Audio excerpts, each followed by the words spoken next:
What is a setup file? It is a default file that you see when you open Blender, and while it is versatile, it may not align perfectly with your workflow. The setup file empowers you to reshape your workflow, meticulously arranging windows, panels, and tools to suit your creative style. Whatever you prefer, a minimalist approach or sprouting layout, the setup file gives you a complete control. So in this video I will show you how to configure it to make your work easier. I will be doing this in 4.0.1 version, but the process is pretty much the same for any newer version.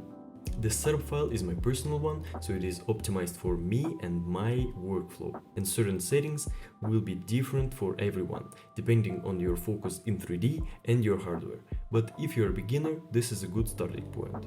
So let's jump straight into it. First of all, let's delete all unnecessary objects. You can leave the camera if you want, and rearrange the areas in our workspace. Render settings. Set render samples to 128 and viewport to 0. It will render while the camera isn't moving and you can see on what samples you are at. Enable denoising. Color management I have set to Filmic because I didn't try the brand new AGX, but it's good, so you can try it. The look is medium high contrast. Other settings in here are too situational to set to anything specific. Output settings: 1K resolution, render region turned on, and 60 FPS. Now the world settings. Just set the world color to black so that you can set your lights easier. The other workspaces do not have any settings to change, so just copy my layouts. UV editing for UV editing, shading for shading, animation for animation, I think you get the point. Now add-ons. Add-ons is the one thing that you need to configure.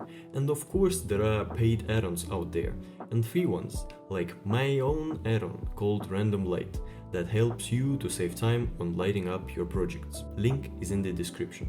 But here's some add-ons that are already in Blender's default build that I think everyone should have enabled. Node Wrangler, Loop Tools, Bool Tool, Extra Objects, Bolt Factory, and F2. Blender preferences are called preferences for a reason, so it is totally up to you to change certain things, like matcaps, HDRI, etc, etc. And especially the add-ons and the system tabs. But there is one thing you need to set: undo steps to max, so that you can go back and undo more steps. Thank me later. Just as a final touch, let's add new themes with an add-on called Theme Switcher. And that's it. Save the startup file. Now every time you will open Blender, it is already optimized for your preferences and needs. But yeah, that was all for today. If you need more tips on Blender, make sure to check out my tips and tricks series. If you like this video and want to see more interesting stuff about Blender, press like and subscribe. But for now, bye bye. By the way, thanks for 100 subs. That's not much, but it means a lot to me. So again, thank you all.